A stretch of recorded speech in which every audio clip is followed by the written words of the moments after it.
Pour certains, c'est vu comme une chance, pour d'autres comme un péril. L'immigration fait souvent la une des journaux. Mais aujourd'hui, pour en parler, je suis avec Christelle, la mère Nyambi. Bonjour Christelle et merci. Bonjour, bonjour David. Allez, et si tu te présentais rapidement pour expliquer aux, à nos auditeurs pourquoi aujourd'hui tu vas pouvoir nous parler d'immigration dans l'Union européenne. Déjà, merci de me recevoir une nouvelle fois. Euh, on- tu m'as invité sur base de mon expérience euh, professionnelle au sein de l'Union européenne. Enfin, c'est pas au sein de l'Union européenne, en fait, dans les affaires européennes. J'ai travaillé pour l'Alliance évangélique européenne comme le représentant des évangéliques à Bruxelles. Euh, et un des dossiers sur lesquels on travaillait, c'était celui de la migration, c'est comme ça qu'on le dénomme, qui est en fait une compétence européenne partagée avec les États membres de l'Union européenne. J'ai un arrière-plan en sciences politiques, c'est les études que j'ai faites. Voilà. Et puis, Merci. il se trouve aussi que j'ai des origines immigrées, mais ça c'est C'est vrai, un autre sujet. ça marche. On est tous un peu immigrés. Je suis moi-même un peu un immigré franco-suisse. Hem, on a immigré dans les 2 sens, plusieurs fois. Ah bah tu vois. Alors, pour commencer sur ce sujet, est-ce que tu pourrais nous expliquer comment ça se fait que l'Union européenne, en fait, s'occupe des sujets autour de la migration? Hmm. Euh, alors, on a décidé voulait un petit peu brosser ces questions de façon large, et ça s'explique de façon relativement simple. En fait, c'est que un des piliers du fonctionnement de l'Union européenne, c'est ce qu'on appelle le marché commun. Et ce marché commun qui donne un espace dans lequel le marché, les activités euh, euh, des sociétés européennes se déroulent, implique une libre circulation non seulement des biens et des marchandises, des services, mais aussi des personnes. C'est-à-dire que euh, un des objectifs de l'Union européenne, c'est de faciliter le fait de bouger d'un pays vers l'autre. Et cela se traduit par des facilités de déplacement et donc un affaiblissement des frontières à l'intérieur de l'espace de l'Union européenne, au point où certains pays même au sein de cet espace de l'Union européenne, un grand nombre d'entre eux, ont formé une sorte de bloc où les frontières sont pour la plus grande part abolies, qu'on appelle l'espace Schengen. Ouais. Alors tout ça est régulé à l'échelle européenne. Ben forcément, si les contrôles aux frontières, les limitations sur les frontières sont abaissées, ben il faut que les États puissent se mettre d'accord sur c'est quoi les règles pour des gens qui ne sont pas des nationaux de ces pays-là. Mmh. Est-ce qu'ils peuvent se déplacer aussi facilement? Qu'est-ce qu'on fait quand quelqu'un se présente aux frontières d'un État ben, pour aller dans un autre? Toutes ces questions-là doivent être régulées au sein de l'Union européenne, ce qui fait que l'Union européenne a une politique migratoire ou de gestion des frontières et de la libre circulation qui touche en fait à tout un tas de domaines et au fil des 10-15 dernières années a concerné de plus en plus de problématiques qui sont Mmh. posées par la migration au sein de l'Europe. Mmh. Alors tu l'as dit en introduction, tu as travaillé pendant de nombreuses années comme représentant auprès des autorités de l'Alliance évangélique européenne et bien entendu, c'est des sujets que vous avez eu à travailler, tu l'as précisé. Est-ce que tu voudrais bien nous faire part un petit peu de ce travail que vous avez fait et puis des Mhm. réflexions que vous avez pu porter, au sein de l'Union européenne, avec l'Alliance évangélique? Oui. Alors au départ, moi j'ai commencé, c'était à la fin des années 2010.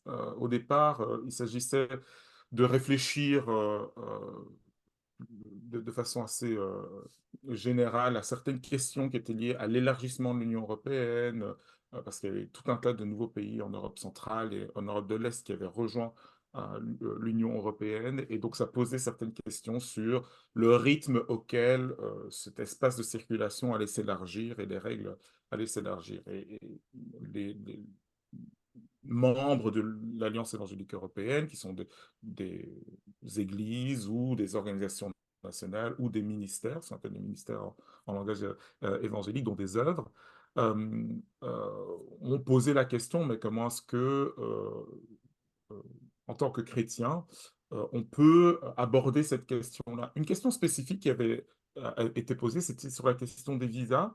C'est vraiment spécifique, des visas pour les missionnaires.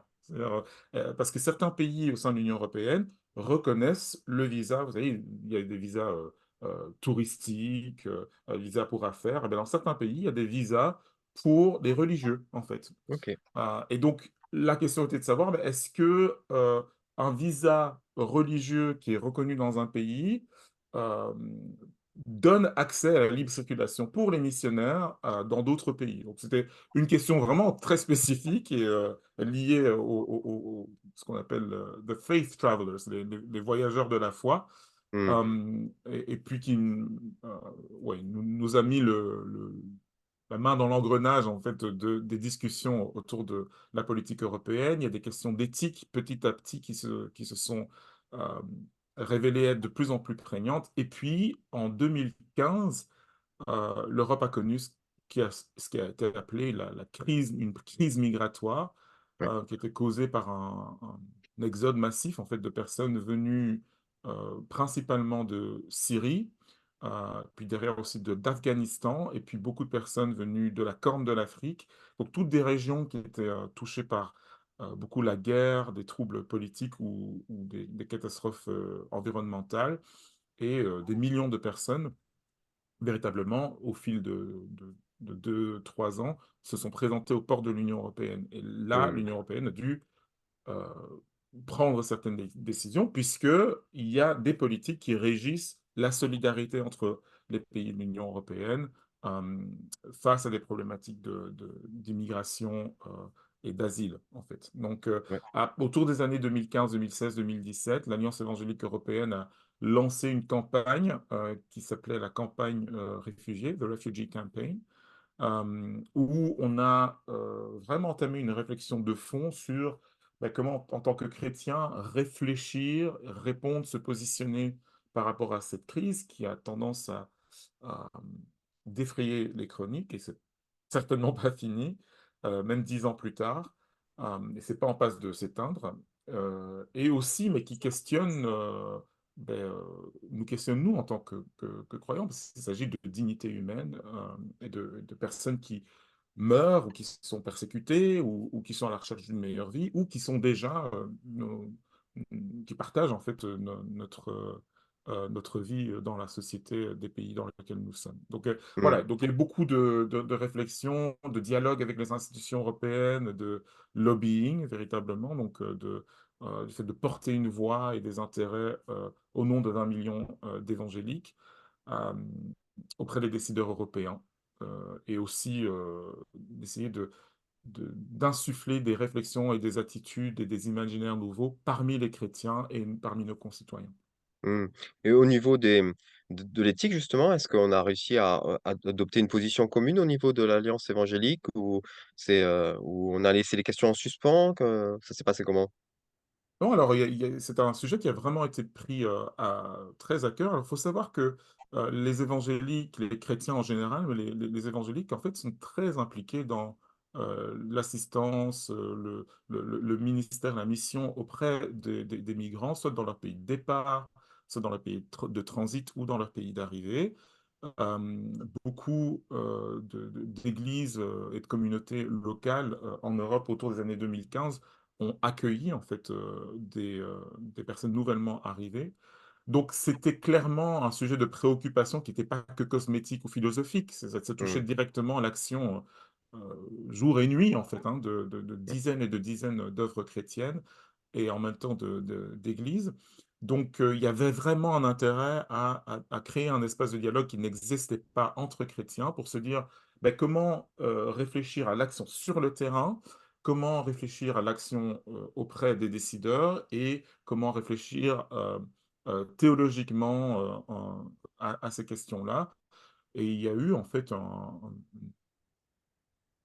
consensus en fait qui s'est révélé assez vite. On a publié une série de ce qu'on appelait des positions politiques sur la question de cette crise de l'accueil. On a préféré appeler ça crise de l'accueil plutôt qu'une crise des réfugiés ou crise migratoire, parce que c'était véritablement ça, la crise.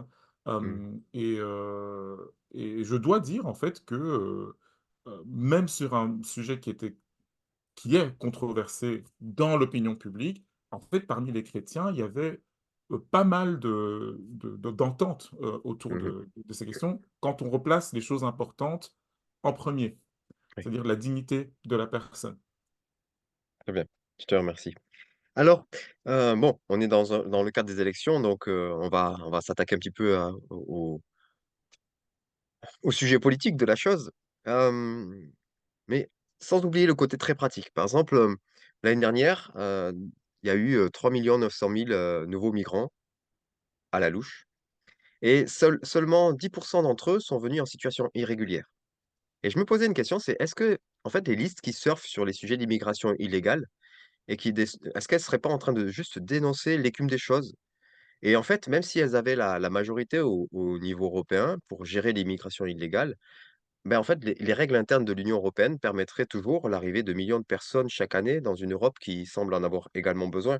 Alors en fait, est-ce que, peut-être que je suis un peu trop, direct en disant ça comme ça, mais est-ce que ces listes sont vraiment sérieuses sur ce sujet? Hmm. Alors le sérieux, ça dépend des listes et des personnes, hein. Je ne pourrais pas donner une réponse d'ensemble. Ce qui est sûr, en fait, c'est que quand on dit migration ou immigration, il y a plusieurs problématiques derrière. Il y a la migration de personnes qui se réfugient parce qu'elles ne peuvent pas trouver de la sécurité, de la sûreté dans l'État dont elles sont originaires et qui donc doivent se déplacer si elles veulent survivre ou maintenir leur dignité. Et qui vont demander d'être accueillis dans un autre pays, un pays de l'Union européenne. Et ça, ce qu'on appelle des demandeurs d'asile, et c'est ce qui concerne le droit de l'asile. Et puis, il y a ce que, je n'aime pas cette expression, mais ce qu'on appelle les migrants économiques, donc des gens qui se déplacent dans un autre pays pour chercher une opportunité de prospérité, disons ça comme ça. Même ça, c'est une simplification, mais bon, disons ça comme ça. Et puis, il y a une autre question, c'est la question de comment ces personnes arrivent sur le territoire européen. Et ça, c'est ce que tu as mentionné, les chiffres que tu as mentionnés concernent des personnes qui arrivent sur le territoire européen, 90% en situation légale, c'est-à-dire qu'elles ont un visa ou un titre de séjour, une raison légale qui les amène à entrer dans le pays. C'est-à-dire, ils vont se présenter à la frontière et l'officier de douane ou de police aux frontières qui va contrôler leurs papiers va dire, OK, vous pouvez entrer parce que c'est légal. Mmh. Euh, et puis, il y a d'autres personnes qui arrivent de façon illégale, surtout parce que ces personnes n'ont pas de papier. Donc, ce sont des migrants qui arrivent qui n'ont pas de papier. Euh, la petite complexité, c'est que un certain nombre des personnes qui arrivent légalement et ont une autorisation de séjour, vont rester plus longtemps que ce que leur séjour leur permet. Et Mmh. donc deviennent des personnes en situation de séjour illégal, dans le sens où, bah, en théorie, elles ne devraient plus être sur le territoire du pays où elles sont. Donc tout ça, ça c'est un petit peu pour la formalité. Maintenant, pour les propositions des listes, en fait, je pense, c'est assez clair pour moi, que la question de la migration, c'est un spectre. Il y a des gens ou des politiciens, ou des citoyens qui ont euh, une position d'hésitation ou de prudence à l'égard de la migration parce que voilà, ça peut dégénérer. Et puis voilà, on ne veut pas encourager des actions illégales, c'est-à-dire le fait de rester sur un territoire de façon illégale. Voilà. Je compte pas les gens qui n'ont aucun problème avec l'immigration, hein. Mmh. Donc voilà. Et puis, à l'autre extrême, il y a des gens qui veulent zéro immigration. Alors là, disons-le, c'est pas sérieux parce que c'est pas faisable. Ça va à l'encontre même de la nature humaine. Mmh.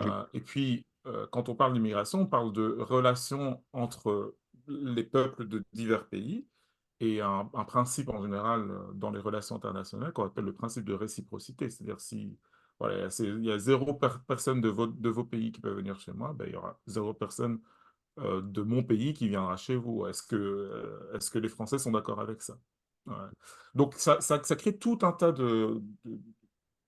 de questions qui sont très complexes, qui pour moi me paraissent peu, voire pas réalistes, mais qui ont tendance à soulager certaines personnes en se disant, et c'est ça, hein, l'éléphant dans la pièce, comme on dit en anglais, c'est-à-dire le gros problème dont on a du mal à parler, c'est que la présence de personnes diverses autour de soi génère chez beaucoup du malaise, de la crainte, euh, et au fond une volonté que ces personnes-là ne soient pas là, tout simplement. Mm, Et ça, c'est euh, profitable sur le plan politique parce qu'on touche en fait aux émotions. Et il faut réaliser que la question migratoire est beaucoup une question émotive. Ce qui ne veut pas dire qu'elle est illégitime, hein, mais il mhm, faut réaliser que c'est d'abord et avant tout une question émotive. mm. Merci. Tout à l'heure, j'ai dit que on était dans une Europe qui semblait avoir besoin de cette immigration. Je prendrai un exemple, par exemple, qui a défrayé un petit peu lui aussi la chronique l'année dernière, c'est le sujet de la retraite par répartition. Ah, Euh, on a besoin d'enfants ou de nouveaux arrivants pour financer les pensions des futurs retraités. Les gens imaginent qu'en fait, la retraite par ils pensent cotiser pour leur retraite. Sauf qu'en fait, non, c'est pas du tout ça la retraite par répartition qu'on a en France. Dans la retraite que nous avons, on ne cotise pas pour sa propre retraite, mais pour la pension de ceux qui y sont déjà. Et hmm, on espère fortement que les générations futures feront de même avec nous. Ainsi, si on fait moins d'enfants, eh bien, nous avons besoin d'accueillir ceux des autres. Mais dans ce mhm. cas-là, est-ce que nous ne pillons pas par là même les forces vives des pays d'où sont issus ces enfants? Là, tu touches à une problématique qu'on appelle la problématique de la fuite des cerveaux ou la fuite des bras. Euh, C'est-à-dire que, et c'est utile de poser cette question-là parce qu'on renverse la perspective. Parce que dans les pays, ce qu'on appelle les pays du sud planétaire, ou les pays desquels partent euh, les migrants, le gros problème, c'est un problème d'émigration. Et je trouve ça, euh, d'un côté, vraiment malheureux que le discours ambiant, euh, qui est terriblement accusateur et diabolisant pour beaucoup de migrants, euh, passe sous silence ou oublie de voir en fait que ce qui se passe en réalité, c'est que ces personnes qui ont les moyens d'arriver en Europe de façon légale ou illégale sont soit des personnes qui ont fait suffisamment d'études et qui donc ont des qualifications assez avancées par rapport à la moyenne de la population de leur pays d'origine, soit des personnes qui ont des capacités physiques ou de caractère qui leur permettent d'entreprendre un voyage de plusieurs mois dans des conditions qui sont absolument impensables, Mmh, impensables pour nous, et de survivre, et d'arriver, et de construire une vie en Europe. Euh, et donc ces gens-là ne sont plus dans leur pays d'origine. L'avantage pour les pays d'origine, c'est qu'une énorme proportion de ces personnes vont consacrer une partie de leurs revenus à aider leur famille. Il faut savoir que dans plusieurs pays, notamment des pays d'Afrique de l'Ouest, c'est parfois le deuxième ou le troisième poste de revenus dans les revenus, dans le PIB, hein, dans le revenu de l'État, c'est l'argent qui est renvoyé mmh, par leurs ressortissants ou la diaspora dans d'autres pays. Donc ça, c'est le côté positif.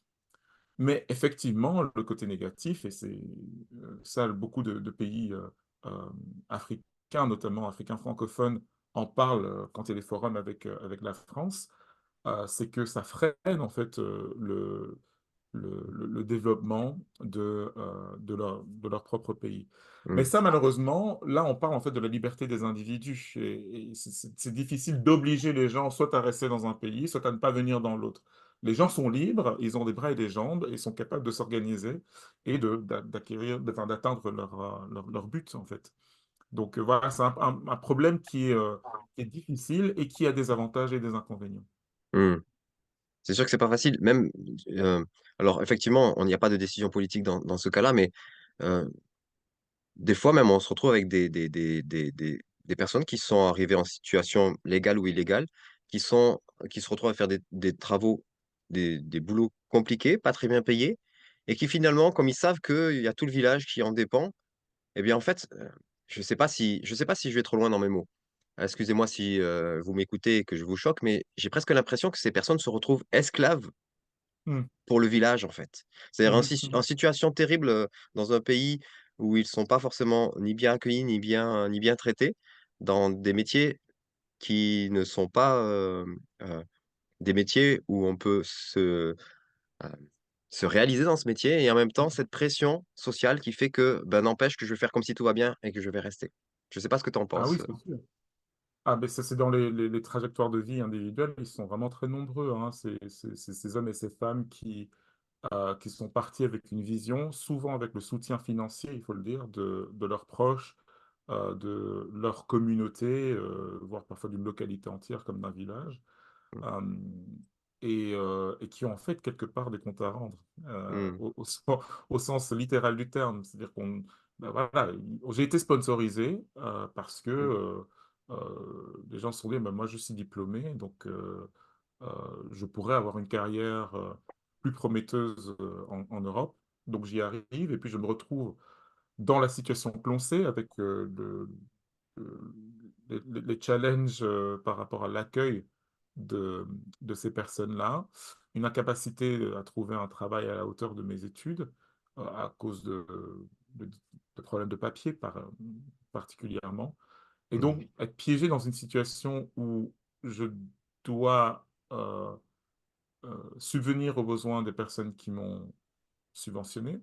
Mmh mh. Je dois, les rendre fiers parce que voilà, quelque part, je suis un symbole de réussite. Et puis je dois, pouvoir, développer une vie là où je suis. Donc ce n'est pas simple du tout. Mmh. Et encore une fois, je trouve que c'est une perspective qui est, j'allais dire trop peu représentée, mais je dirais ignorée, et parfois de façon coupable. Parce que parce que les gens qui en parlent, sont au courant, on leur raconte, des histoires, de ce genre-là. Les personnes qui décrit, ou qui critique, les problèmes liés à l'immigration et je ne suis pas là pour dire qu'il n'y en a pas, hein, mais oublie en fait cette partie-là, du tableau. Ouais. Alors c'est pas un sujet qu'on avait prévu d'aborder quand mais bon, maintenant qu'on discute. Hem, est-ce que l'Union européenne a des projets pour aider, dans les pays d'origine pour, donner des solutions dans les pays d'origine? J'ai un exemple en tête, alors c'est pas du tout l'Union européenne ni rien, c'est juste des projets personnels. On a été contacté il y a quelque temps, parce que je suis dans un réseau d'agriculteurs, et de gens intéressés par la résilience alimentaire. On a été contacté par une église en Égypte.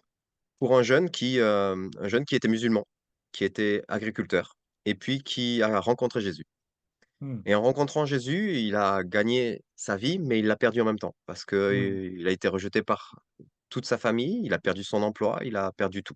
Il a tout perdu et ce jeune s'appelle Joseph.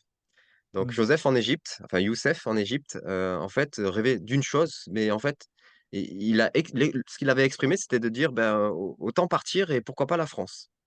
Et on m'a demandé: «Est-ce que tu veux bien rencontrer cet homme?» Et puis, alors j'ai eu la chance d'avoir une traductrice avec moi parce que Youssef ne parlait pas français et je vois le jeune homme, 30 ans, 30 ou 40 ans, qui parle pas français, qui veut venir en France. Mais moi, tout de suite, je me dis: «Mais dans quelles conditions on va l'accueillir? Il va se retrouver mmh, à ramasser des melons et c'est tout ce qu'il va pouvoir faire, enfin mmh, et même, est-ce qu'il aura le droit?» et cetera.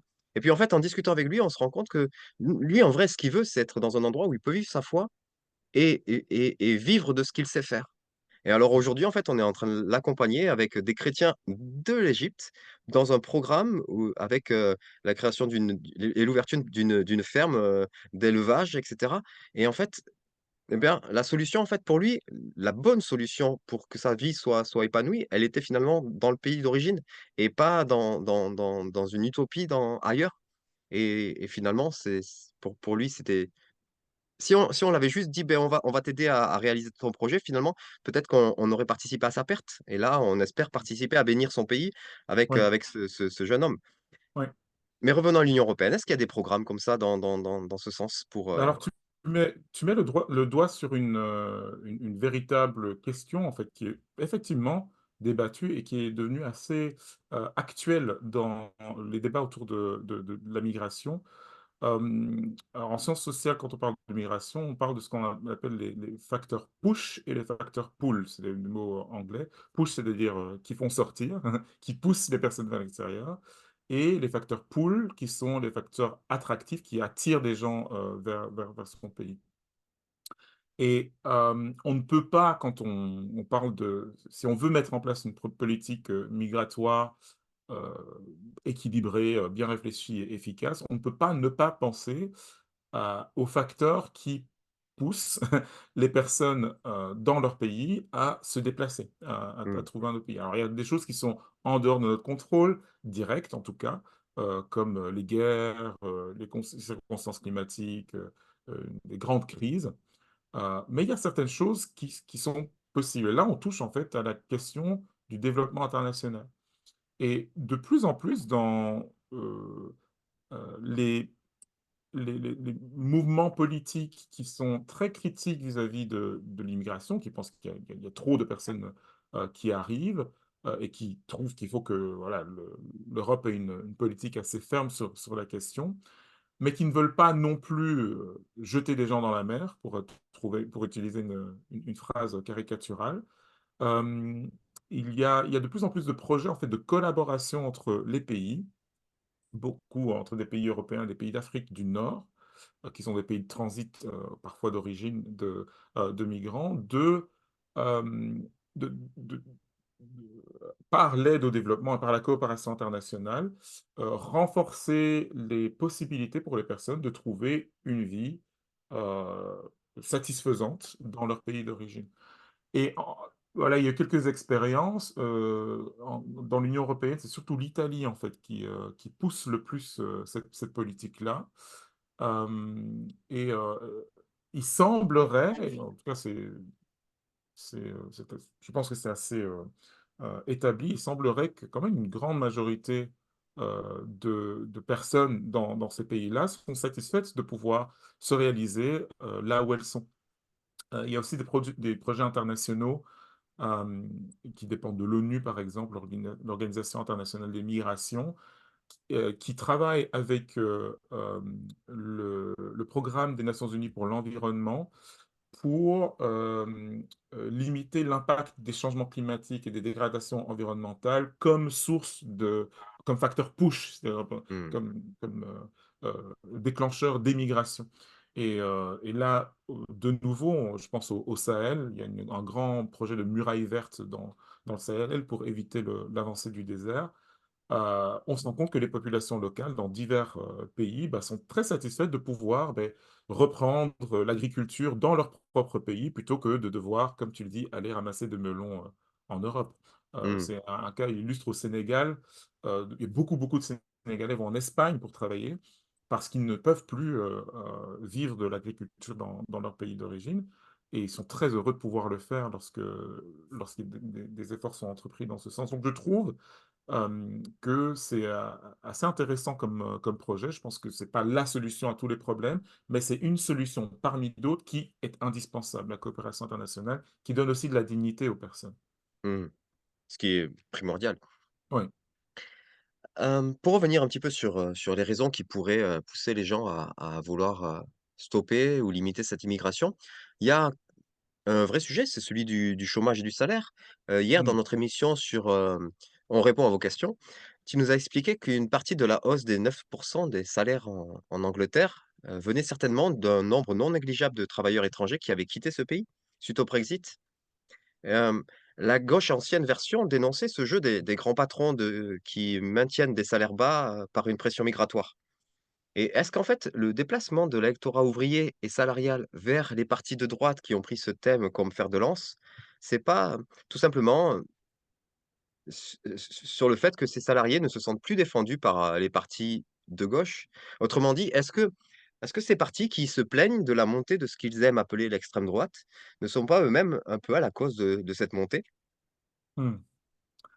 Alors, je pense pour moi que que la cause est plus large. on peut certes faire des procès ou des reproches aux partis dits de gauche, euh, mais je pense qu'on peut en fait faire des procès à des responsables de divers partis. Euh, je pense que voilà, le bilan des gouvernants du passé et des partis politiques n'est pas purement positif. Il faut dire ce qui est négatif euh, aussi. Alors, moi, dans mon analyse, j'ai rédigé en 2019, j'ai publié en 2019 avec des collègues un ouvrage sur la montée du populisme Oui. en Europe et le lien euh, avec la foi chrétienne, c'est-à-dire comment est-ce que les partis populistes de gauche et de droite font appel à la religion, ou font appel à Dieu. Dans un de mes chapitres, j'essaye d'analyser euh, un peu ce qui est derrière ta question. Est-ce que euh, euh, sur le reproche des partis de gauche aux partis d'extrême droite, c'est dire voilà, vous êtes antidémocratique, votre propos va à l'encontre des valeurs fondamentales.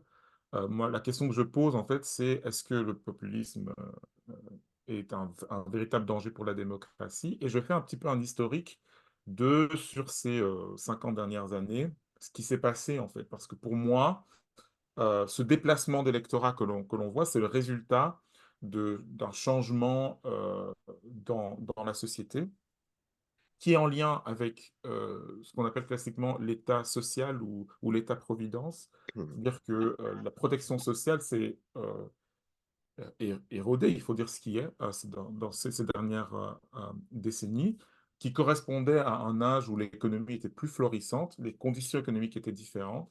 Mais à partir des années 80 et au début des années 90, il y a eu un basculement euh, de, de la structure du marché de l'emploi et de l'économie euh, par ce qu'on appelle la pensée néolibérale, ce qui a en fait fragilisé la situation des travailleurs en, en Europe et qui se sont trouvés en fait dans des situations où ils étaient plus exposés à la précarité. Et quand on est plus exposé à la précarité, on s'accroche à ce qu'on a et on n'aime pas voir ce qu'on a être menacé par d'autres personnes. Et les premiers clients parmi ces autres personnes, ce sont les immigrés. Et donc, quelque part, il y a eu ce changement de discours. Les préoccupations étaient moins euh, les préoccupations de la tension entre employés ou ouvriers, donc salariés et patronat, qui était au premier plan des affaires sociales, et tout ça est passé au second plan, parce que la première préoccupation, ça a été celle de la survie, du pouvoir d'achat, de la possibilité d'avoir un avenir meilleur. Et si on se dit, voilà, mon avenir ne sera pas forcément meilleur, ni celui de mes enfants, ben, qu'est-ce que je fais pour préserver ma prospérité? Mhm. Euh, et, euh, et là, bon, les partis de gauche étaient moins outillés puisque c'était moins dans leur logiciel en fait de réfléchir selon ces lignes-là. Donc, le glissement, pour moi, il est là. On a eu un changement de société sur le plan social et économique, sur le plan culturel aussi. Et c'est ça qui a donné du grain à moudre à certains partis qu'on classe à l'extrême droite, ou on pourrait dire de droite dure, mais aussi en fait des partis de gauche populistes qui ont compris en fait où se situe ce problème et ont développé un discours qui va dans ce sens-là. Alors je tiens à Mhm. préciser que j'utilise pas le mot populiste dans un sens qui est à 100% négatif, c'est très souvent utilisé dans un sens négatif. C'est plus une description de l'attitude et des techniques qui sont utilisées par ces entrepreneurs politiques pour convaincre les populations. Ils se trouvent à droite et à gauche. Mhm. Ça marche, je te remercie. Alors, pour terminer, est-ce que tu aimerais dire un mot à ceux pour qui l'immigration est un sujet prégnant pour faire un choix pour les élections? Et qu'est-ce que tu leur dirais si ce choix est prégnant pour eux? Hmm. Alors, la première chose, c'est que c'est quelque chose qu'il faut comprendre. Alors, je parlais des émotions tout à l'heure, et c'est vraiment pas pour rabaisser la question. On est des êtres humains. Alors, je sais qu'on parle à un public français pétris de rationalisme et d'esprit de Descartes, mais on est des êtres humains complets avec une vie émotive et les émotions, elles ont leur dignité. C'est compréhensible en fait. Donc, c'est compréhensible d'avoir des craintes par rapport euh, à la migration, de vouloir soutenir certaines politiques que l'on juge plus justes sur ces questions-là. Euh, J'aimerais rappeler peut-être en vrac deux ou trois choses. La première chose, et c'est une conviction chrétienne, c'est que la dignité de l'être humain passe avant tout.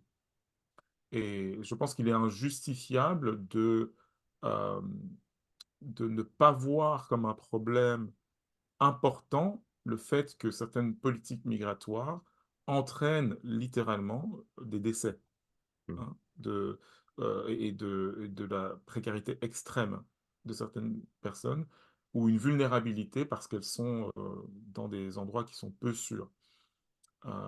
Il y a, au moment même où nous enregistrons cette vidéo, il y a des dizaines de milliers de migrants en Afrique du Nord, un pays comme la Libye, qui vivent dans des conditions sordides. Il y a des personnes qui doivent quitter leur pays parce qu'elles ne peuvent pas rester en sécurité. Et il y a des personnes qui se font arnaquer sur leur chemin vers l'Europe régulièrement, plus d'une fois, sont exposées à des choses immondes et impensables pour nous, Mhm. simplement pour pouvoir arriver en Europe. Alors, est-ce que euh, ça vaut la peine de, euh, de, de se dire, bah, je pense qu'il faut soutenir des politiques restrictives en matière migratoire, et puis peu importe, ou c'est pas si grave, si ça a ce genre de conséquences, je pense qu'il faut se poser la question en tant Mm. que chrétien. Maintenant, euh, je pense qu'il nous est possible de réfléchir de façon créative, de façon positive, même si je ne souscris pas à 100% des thèses des partis comme celui qui dirige le gouvernement en Italie actuellement sur la question migratoire, ben, il y a quand même des contributions positives. C'est-à-dire que tout ce qui concerne la coopération internationale devrait revenir au premier plan. C'est-à-dire Mhm. soutenir les gens là où ils sont, parce que beaucoup d'entre eux n'ont en fait pas envie de partir. Ils partent parce qu'ils n'ont Mhm. pas vraiment d'autres solutions. Et ça, c'est vraiment quelque chose qu'on peut soutenir avec nos votes, notre vote et notre action en tant que citoyen au fil des années. Mhm. Et puis la troisième chose que je dirais, euh, méfiez-vous de ce que vous entendez sur les plateaux. Ces discours sont faits parce que ça touche à nos émotions et ça nous fait réagir. Mhm. Le but étant que nos émotions façonnent ensuite nos opinions, mais nos opinions doivent être aussi raisonnées et en tant que chrétiens, doivent être passées au crible de l'esprit et des Écritures. Mhm. Donc, ne vous laissez pas emporter par les réactions que suscite chez vous, ce que vous entendez sur les plateaux de télévision ou dans des vidéos YouTube ou je ne sais quoi. Euh, Ces propos-là ont peut-être leur place, ils mettent peut-être la lumière sur des réalités, mais souvent cette réalité, elle est déformée par le sensationnalisme ou le marketing politique. Mhm. Et, et, et on a tendance à ne pas voir à quel point le sensationnalisme et le marketing politique sont importants et façonnent en fait ce qu'on voit, ce qu'on écoute tous les jours. Il faut pouvoir prendre une distance critique, une réflexion personnelle et puis voter en conscience et pas juste en émotion spontanée. Mhm. Tu parles d'émotion, tu parles aussi de ce qui se dit sur les plateaux. Je viens de me rendre compte qu'il y a un angle que j'ai oublié quand j'ai pensé à cette émission. C'est que je connais des chrétiens qui, justement, en fait, vont exprimer par ce vote sur ces sujets-là une peur, en fait, d'une immigration musulmane, disons-le Oui, clairement. oui. Et en fait, on peut comprendre cette peur et comment répondre à cette peur? Qu'est-ce que tu dirais pour pouvoir encourager les chrétiens à voir les choses peut-être différemment? Je sais pas. Oui, je pense que les chrétiens que tu connais représentent quelque chose qui est largement présent, non pas seulement en France, mais largement en Europe. C'est une des raisons du succès des partis populistes aujourd'hui, il faut le dire. Euh, alors, il y a deux choses que je dirais. De nouveau, il faut réaliser que ce qu'on entend sur les plateaux, c'est aussi un prisme déformant, hein. Euh, euh, ouais, je m'arrêterai là. Et puis aussi, euh, il faut que les chrétiens reprennent confiance, non pas seulement en eux, mais, mais surtout au Dieu qu'ils adorent. Je pense que nos communautés, elles sont centrées autour d'un Dieu qui dépasse toutes ces questions-là. Mhm. Euh, et je pense que c'est surtout en reprenant confiance au Christ et euh, des disciples qu'il est en train de faire de nous, de notre témoignage dans la société, que notre présence au monde sera là où elle devra être.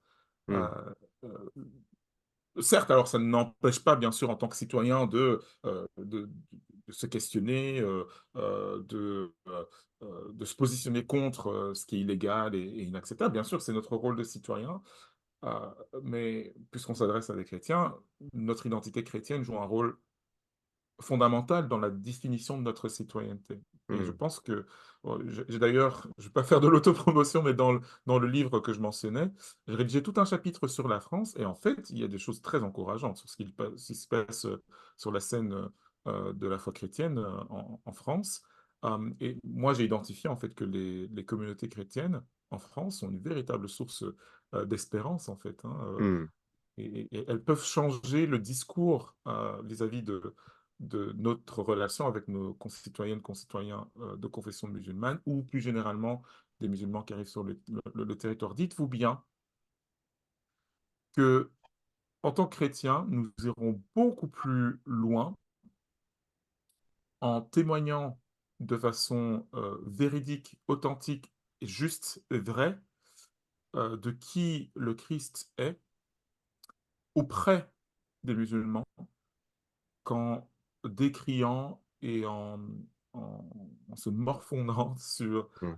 le fait qu'ils partagent nos rues et nos espaces de vie. Mhm. Voilà. C'est peut-être un peu controversé ce que je dis, mais Non, sur pas ce... du tout. Non, je crois que c'est juste, et j'irais même plus loin. Je dirais que le Christ nous a invités à aller dans les nations pour faire des nations des disciples. Là, il nous envoie les nations vers nous. Est-ce que nous accepterons de faire de notre part et d'en faire des disciples? Hmm, On arrive à la fin excellente de cette question. émission. Je ne savais pas quelle tournure elle allait prendre et elle me plaît bien. Euh, je ne sais pas si ça vous a aidé pour le choix, pour les élections. C'était notre dernière émission par rapport à toutes celles qu'on avait prévues. J'espère que cette série d'émissions qu'on a fait dans ces 10 derniers jours vous ont aidé pour faire le choix du bulletin que vous allez glisser dans l'urne dimanche. Maintenant, tout est entre vos mains. C'est vous, votre responsabilité, et puis aussi votre relation à Dieu. Demandez-lui aussi peut-être que lui, il a envie de vous dire pour quel candidat il aimerait que vous votiez. C'est possible aussi. Merci pour tout. Merci de nous avoir suivis jusque-là. Et puis, si vous pensez que ces émissions peuvent intéresser d'autres, n'hésitez pas à les transmettre autour de vous pour que ben, vos amis aussi puissent en profiter et être accompagnés dans ce compliqué choix du bulletin dans votre urne dimanche. En attendant, soyez bénis les amis et puis à bientôt.